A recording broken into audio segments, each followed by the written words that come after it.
Sagittarius 23. Immigrants entering. People who change their countries are doing something really quite remarkable. Moving away from what is familiar and taking on all of the burden of learning how to be in a new place. And although we may not be in a different country from where we were born, each of us is actually in a different situation than that to which we became familiar as young children. And each day is different from yesterday, isn't it? And this whole business of adapting, evolving, and not holding on to what didn't work is under discussion here. Those who try and hold on to the past, the very conservative, old-fashioned kind of people, yeah, to some extent there's value in holding on to what is good in the past. Of course, the principle of Saturn in astrology kind of teaches us this one. You just don't let go of what is working. But anything which isn't working, we have to let go, we have to move on. And to be ready to move on requires us to understand, first of all, that there's something not quite right. Without that realization, the motivation won't exist for us to make a decision and to wrap everything up in our old life and then have the freedom to move forward. That's the process. So we have to say goodbye to what was and look to our future. The great teacher Hazrat Inayat Khan, who wrote a book called Music of Life, introduces it by saying this, that all of the clashings and the bangings and the conflict and the turmoil, all of that heaviness in the world is created by just one problem. And that is this, that each of us is born in the wrong place. Typically, not everyone, I suppose, but more or less everyone is in the wrong place. And the soul cannot fully express itself unless it's in the right place.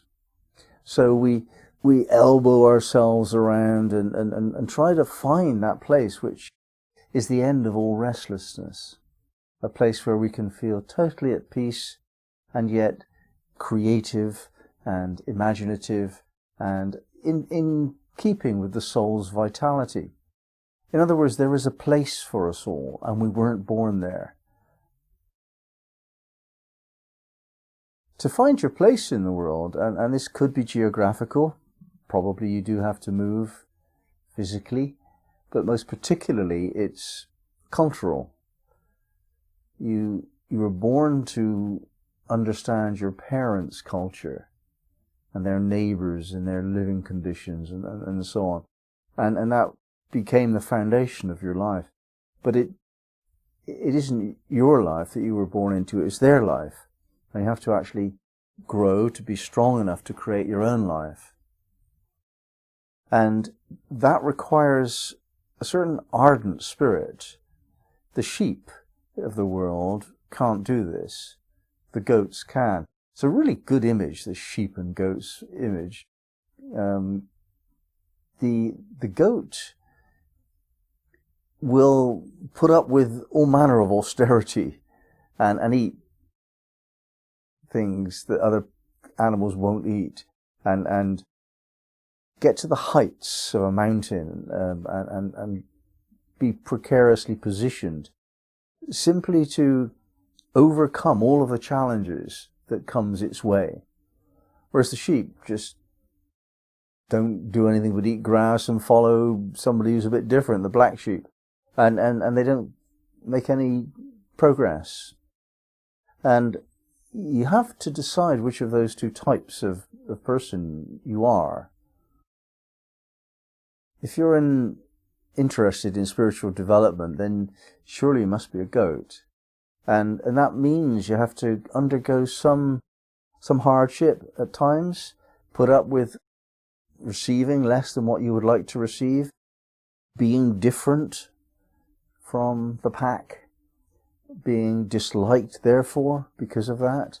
These are the qualities that we have to adopt if we're to be able to strike out against mainstream, to call it thought is a real compliment, mainstream brainlessness, and actually start thinking about how things are, what things are, who you are, where would be your right place. Thinking it through enough to develop the confidence in that idea and use it to strike out. With faith, we can move forward. It takes imagination, and it takes expectation, and it takes ardent hard work quite often. Not always, but you have to be willing to put up with the kind of effort necessary to climb like a goat to the top of a mountain. So this business of finding your place in the world is typically hard. It's work. You have to, in a sense, do all of the work upon yourself to travel the distance between the wrong expression of yourself and the right expression of yourself. That's like a journey, and it's arduous, and it can be externalized into challenges that you take on in the world, or it can be internalized into meditative self-reflection and emotional process. It's very likely that you will need spiritual guidance and psychological counseling. That's the typical process. And if you're not willing to take that on, then you're making for yourself an unnecessary limitation. Because by taking on the work, you can break through in a goat-like way. The idea of an immigrant is somebody who is never going to be accepted as one of us in the new country. The best you can hope for is to relate with all the other immigrants. We have this where I am in Ireland. In my town, about 30% of the population are what they call blow-ins. All the different European nationalities are strongly represented here. And I find the Irish to be a very friendly, helpful, lovely type of person. But they are a conservative nation, and they like to be Irish, and they like to do things in the old-fashioned way. And that's to their great credit. It's a great joy to see it. And yet, those of us who've come here will never understand that. We'll never get into that. We're blow-ins. And so we have to adapt. We have to work out how to be within their world.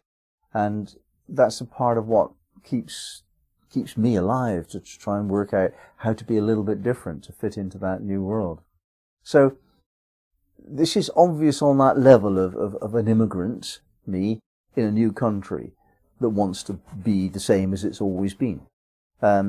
However, can we translate that image now, the metaphor, to the fact that when we open up spiritually, we move into a new plane of consciousness? Sometimes it's dramatic, sometimes it's not.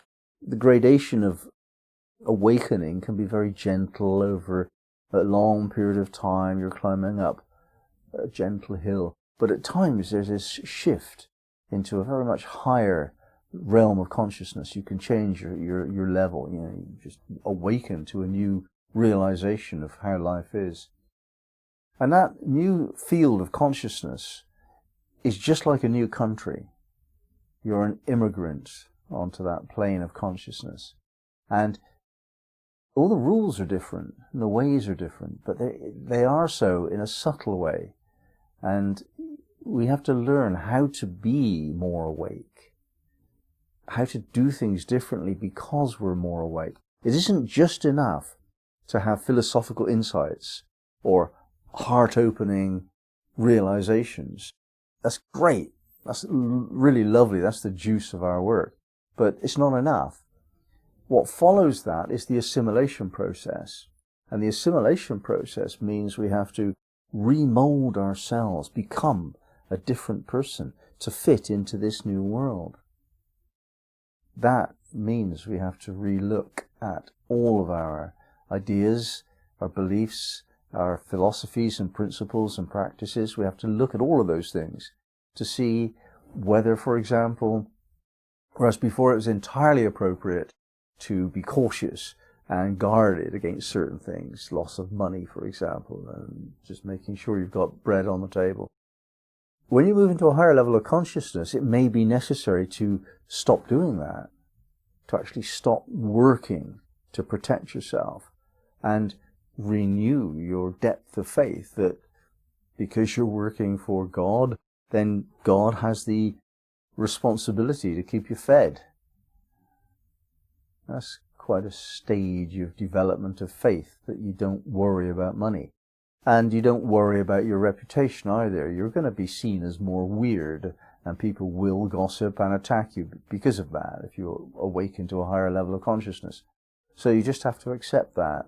Learn how to allow those negative energies to come to you and be moved with the power and subtlety of your mind to your advantage.